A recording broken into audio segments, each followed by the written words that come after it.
specifically, we're looking at regions responsible for cortical function. Remember, cortical function. My daughter has been playing with my pen, so obviously it's pretty. Cortical function.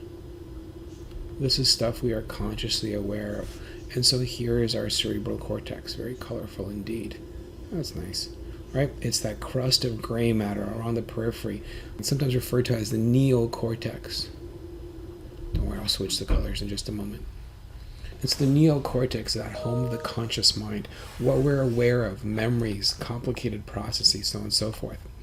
And when we look at the cortex, we can actually divide it into a few discrete functional regions. So first categorize those regions, and then let's take a look at actual and a few of those discrete functional regions of the cortex. Remember, we're just looking around the crust, so we're describing the various lobes. So go back, review that: parietal, frontal, temporal, occipital, right? There's the insular cortex over here. So when we look at the cortex, we're actually going to see a few types of functional regions. We see regions that are specific for motor output, regions responsible for sensory processing the input that comes in. But one thing to remember is neither of these are useful on their own. And so what we'll see associated with motor areas and associated with sensory areas are what are referred to as, well, association areas.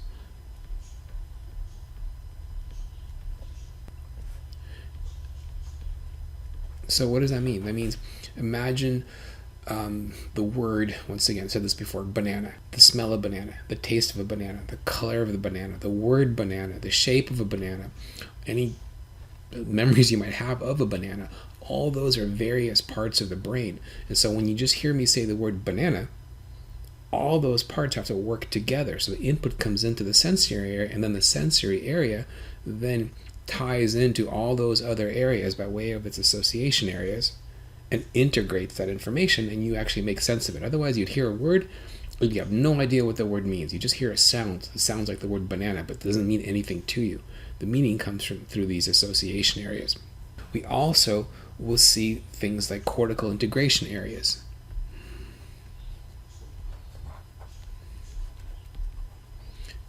Think of them as association areas for output. That means to accomplish a complicated task like saying the word banana, we need to first decide which word to use, then decide which muscles to move, then decide which order to accomplish it at, which volume, so on and so forth. Should we do it or shouldn't we do it? All that's integrated, and then we finally have the output. So none of these motor or sensory areas actually function in a vacuum, or they work in concert. So we're going to focus on a few of them. In fact, we'll look at the cerebrum. The cerebrum can be divided into 52 what are called Brodmann's areas. All right, go ahead and label your paper 1 through 52. No, I'm just kidding, I don't even know them all. But the Brodmann's areas are functional regions of the cortex. So we're just looking at the crust from the outside, right? Let's get oriented. There is the sylvian fissure, or the lateral sulcus. There is the central sulcus, so we have motor to the front and sensory to the back, right? It's business in the front, party in the back, right? It's like a mullet. But here is sensory to the back and motor to the front. And so this is our pre-central gyrus and the post-central gyrus, right? Those are the locations. What's there? Well, that's what we're going to describe, right? These are various Brodmann's areas. Now, let's keep the table going rather than this illustration. Zoom out a little bit, move this over. Let's take a look at some of these Brodmann's areas, and we'll reference this picture periodically, right? A few that we've already described. We have, as far as cortical functional areas, we have the primary somatosensory cortex. We described that earlier, and that means primary, 1 prime. Somatosensory cortex, and you know where that's located. That's located along the, first of all, what does it do for us, right? It's going to be touch, pressure, pain, senses from the surface of the body, right? Somatic senses from the surface of the body.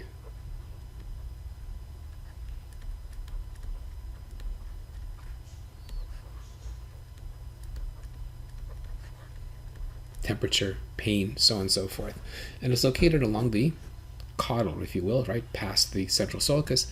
So it's going to be on the post central gyrus.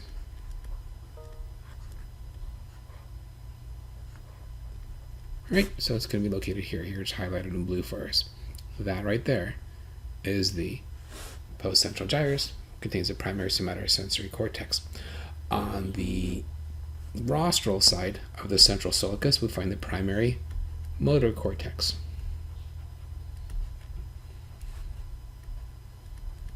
Right, and so this is going to be control of what? This is going to be motor commands. This is control of skeletal muscle.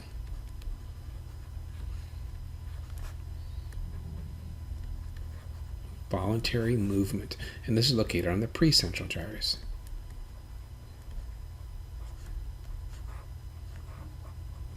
Right, so we're describing structure, what it does, and where it's located, right? All right, a few more kind of interesting areas. We find the sense of smell is located in the olfactory cortex. Remember, olfaction is a sense of smell. So olfactory cortex.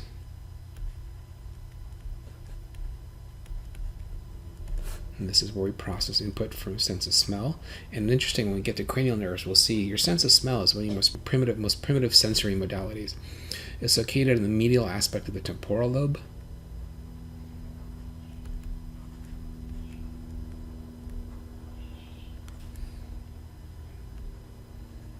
All right, there's our temporal lobe. And it we'll see later on, it's tied directly to your limbic system, which is that kind of primitive reptilian emotional brain. One of the few inputs that we have that goes straight there. And so quite often the sense of smell is really potent in eliciting memories and helping you recall things. The gustatory cortex is where we find our sense of smell.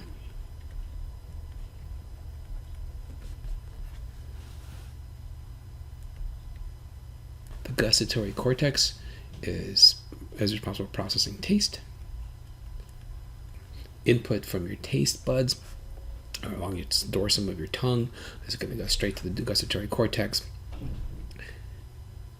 And it's located along the lateral sulcus. But remember, if you think about the lateral sulcus, there's two halves. There's the parietal portion, and then there's the temporal portion to the lateral sulcus. So it's located along the parietal half, if you will.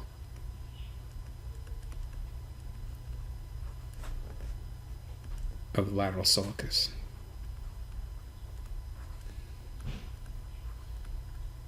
And this pen is very awkward to write with today. Okay, let's keep moving. Your auditory cortex processes input from your ears or your sense of hearing.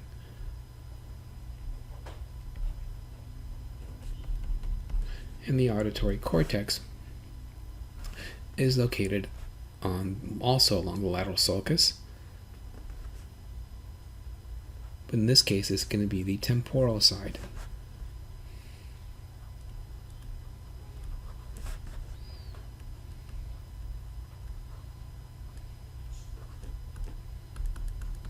Right, the temporal aspect of the lateral sulcus. On either side of the lateral sulcus, we find either taste or hearing. But interesting, associated with the auditory cortex, we'll also see a region called the auditory association area.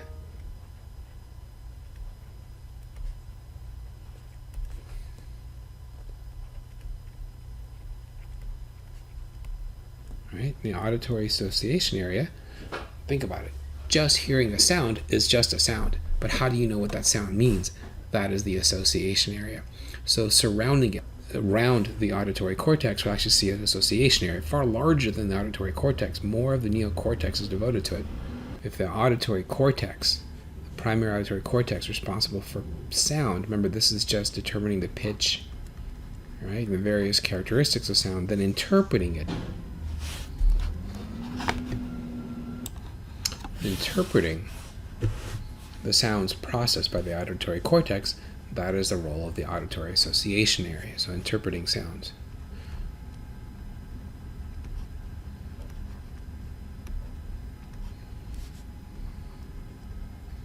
Right, not just the sound, but what does that sound mean? What does it mean to you, at least, right? And this is also located along the temporal aspect of the lateral sulcus. Primary visual cortex, right, responsible for vision.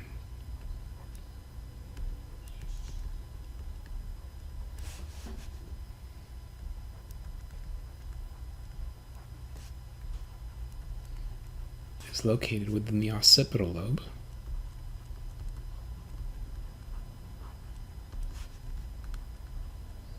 And just like with the auditory cortex, we have a visual association area.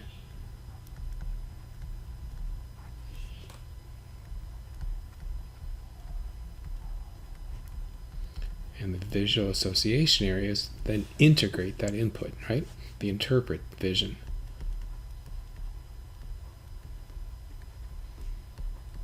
They interpret what we see, right? Also located in the occipital lobe. So you can see it here in this illustration, right? Take a look. We have the primary visual cortex, and then all of this are visual association areas. Think about what that means, right? The association area is actually greater than the visual cortex itself. That's how important that integration is, right? Associating the parts, letting the parts work in concert. The smell of something, the sight of something. What is that we're looking at, right? Here, once again, here's that auditory cortex and auditory association areas associated with that. There's one more portion I want to cover in the frontal lobe as far as cortical function areas go. One more cortical region in the frontal lobe that I want to describe. This is called your somatic motor association area.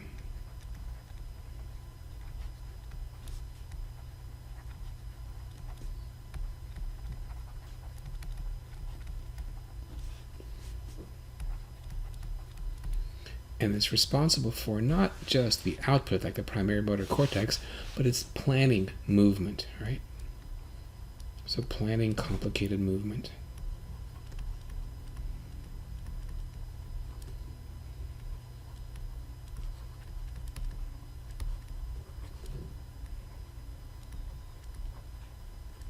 Not simply moving a muscle, but moving a series of muscles to accomplish a task, and that's located in the frontal lobe.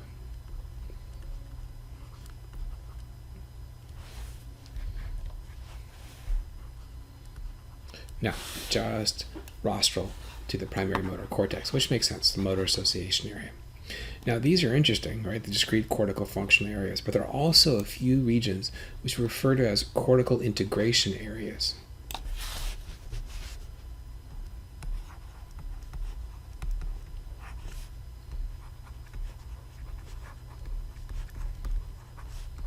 That means their role is to process information from multiple parts of the brain, integrate that to accomplish something. So there's three that we're going to describe. Wernicke's, two associated with speech, and one which is probably the latest and greatest advent in the neocortex. So we'll talk about that in a minute. We'll start with two cortical integration centers, or two cortical integration areas associated with speech. One's called Wernicke's area, capital W.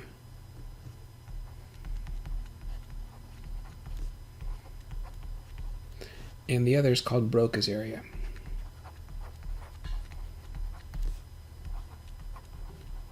Apostrophe S, capital letters for each, named after somebody. All right. Wernicke's area, you may see it referenced in a book as the general interpretive area as well. It kind of gives you a hint as to what they do.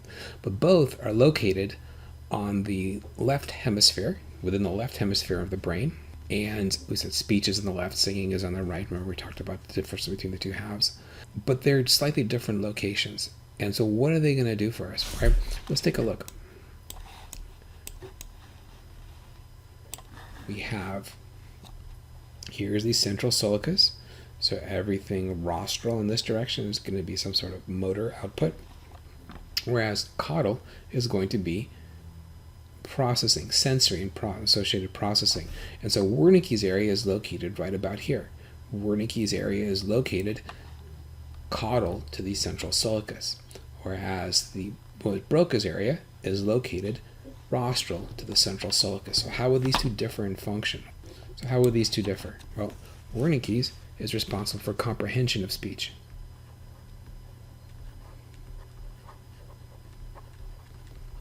And going with that is choosing the right words to say. Broca's area is in motor control associated with speech. So this is actually movement of muscle.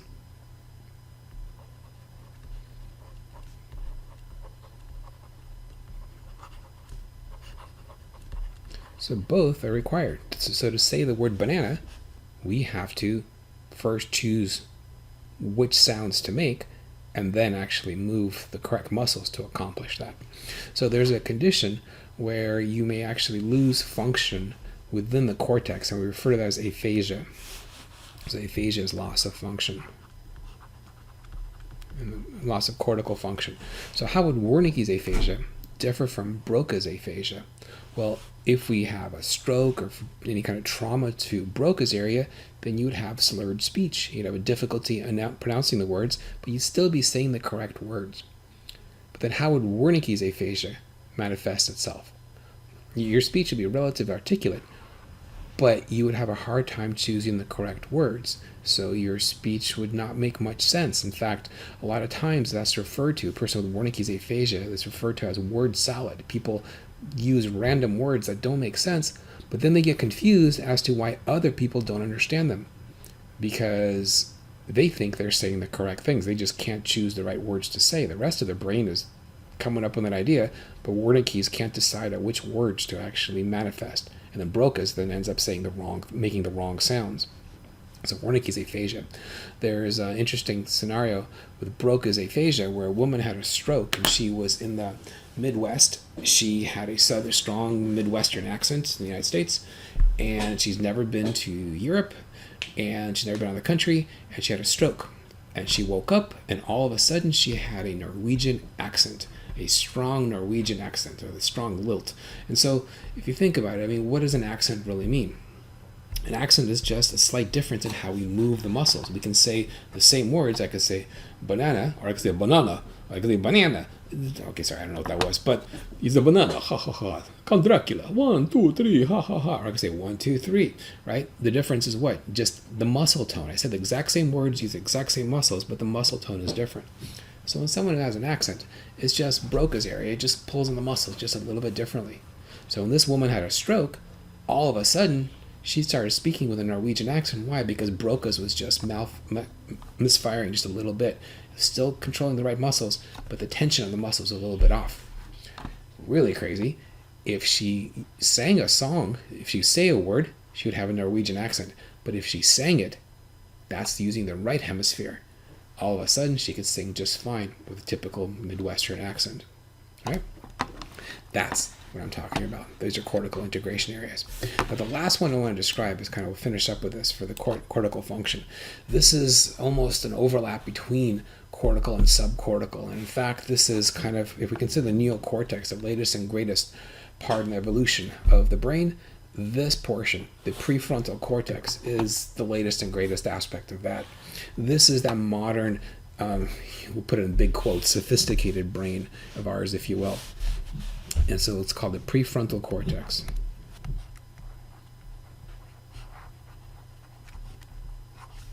Right? So we're talking about 3 different cortical integration areas. Wernicke's or Broca's, both associated with speech. And the prefrontal cortex associated with high order functions. And the best way to kind of summarize what it does, planning, right? Planning, predicting, empathy. Wait a minute, what's empathy? Empathy is how we treat others, right? But remember, empathy requires what? Being able to predict how other people are feeling, right? And decision making.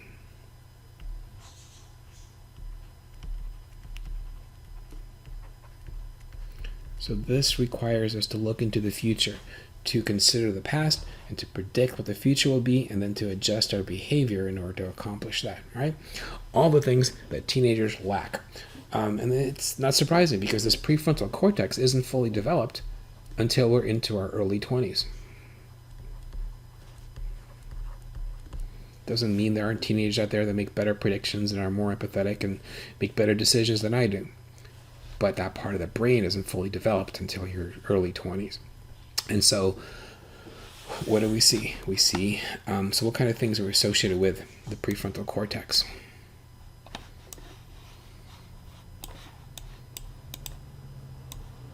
All right, let's look at some of these. Focusing our attention, right? You're all paying attention to this tedious and boring lecture. Why? Because you know there's a consequence if you don't. You can organize your thoughts. You can inhibit inappropriate behavior. Why? Because you can predict the consequences of those behaviors. So you can adjust your intensity. You can modulate the intensity of your emotions. You can limit your emotional response because you know that there's a consequence to it, right? So weighing the possible consequences of a behavior. This is what most teenagers lack, right? You make a prediction, you form strategies and a plan to accomplish what you want, not just behavior that's satisfying, right? Immediately gratifying. And the most important part is shifting, adjusting our behavior based on that, right? Impulse control and delaying gratification. These are all a function of the prefrontal cortex. And because of all this, right, interpersonal relationships and social behavior, if you will, are all a function of this prefrontal cortex. So for the longest time, people thought that antisocial behavior was also rooted within the prefrontal cortex. And so the whole concept of prefrontal lobotomy actually comes in through the orbit of the eye and removes a portion of the prefrontal cortex. Of course, you lose a lot of motivation, a lot of drive as well, but even nowadays, in extreme situations, it's done, but it's done surgically and very precisely, where they remove a very small portion and then measure and see the consequence of that, rather than coming in and scrambling up a whole portion of the frontal lobe. And that's why this is the prefrontal cortex. It's deep within the frontal lobe. All right.